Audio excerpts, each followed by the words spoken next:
In this video, I'm going to bring you 3 flashy looking moves that are actually very easy. I've been teaching West Coast Swing a long time, and I've been able to dance these moves with people all the way from Norway to South Dakota to Louisville, Kentucky. At all level, I only need 4 things to be able to lead them effectively. By the way, my name's Brian B. I'm Miss Megan. Here are the 4 things. Can I lead an inside turn?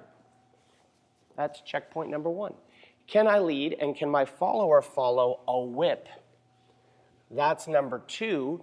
The third thing is, do I know what a rock and go is? And at the end of this video, I'm going to share our complete guide to rock and goes because that's going to unlock a lot of the patterns. I said 4 things. You only need those 3 things. Let's talk about the moves piece by piece. Move number 1 that's flashy. If I can lead an inside turn, then I can probably lead an inside turn with my right hand and go over the top.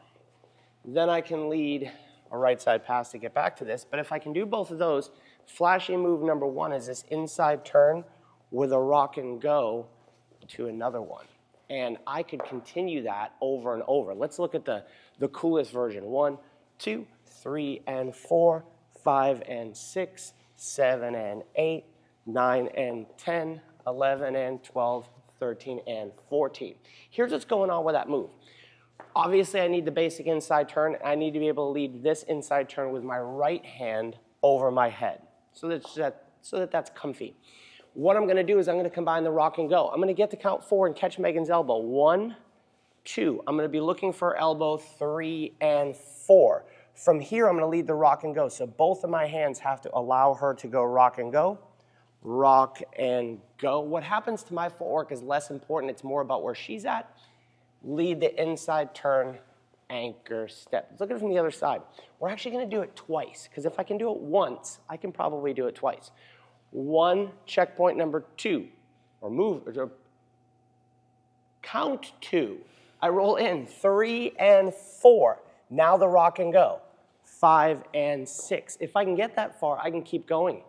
7 and 8. Lead the rock and go. 9 and 10, inside turn, 11 and 12, 13 and 14. Now we talked about the rock and go. I'm going to drop that below and at the end. You'll want to watch that video because it's going to open up a lot of these. Second one, I'm going to do it from this side. This is a hip catch with a reverse, what I call a reverse exit. So it's based off of a roll in and an anchor step. Then I might be able to do a roll in and a roll out. That, by the way, has a rock and go. You'll want to watch that video. But a lot of us will dance, and this was in a video we did, patterns that followers love.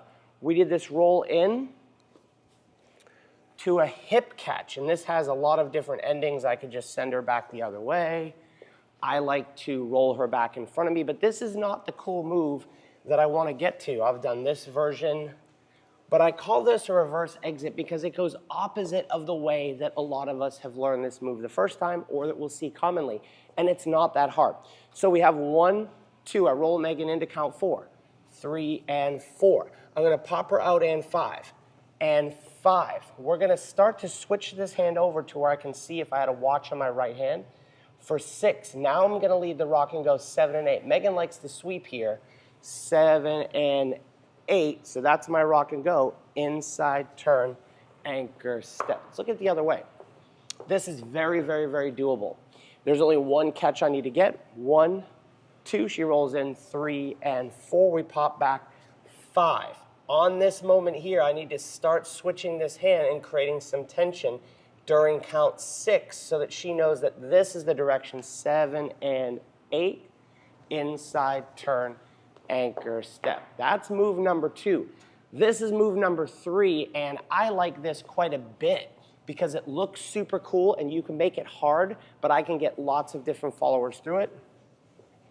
Oh, I just did that the hard way with a reverse whip, but here's the most basic way.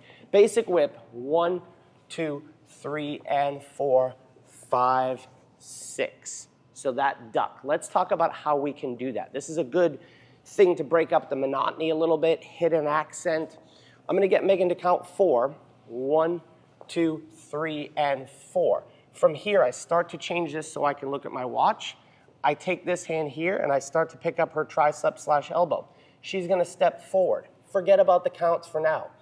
she's going to start to turn. I'm going to keep my elbow really high so she hardly has to duck. This is why this is flashy looking, but I can dance it with any level because I don't have to be so specific. With Megan, I might go 1, 2, 3, and 4, 5, and 6, and make it really sharp. But when I'm dancing it socially, I just want the duck to happen. So however much time this takes, I start to change my watch. I put her on that foot. I start to remove this, and I start to tell her that the duck is coming. She knows right here the duck is coming. What if she doesn't duck? Don't duck, Megan. I can still get over her head.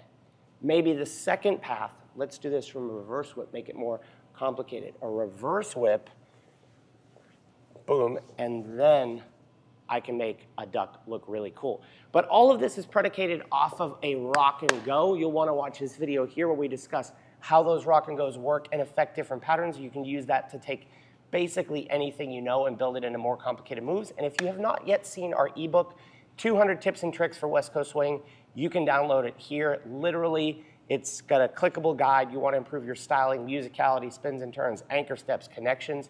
Click in there. There's written stuff. There's links to videos. It's like a DIY guide to better West Coast swing, and you can download it here for free.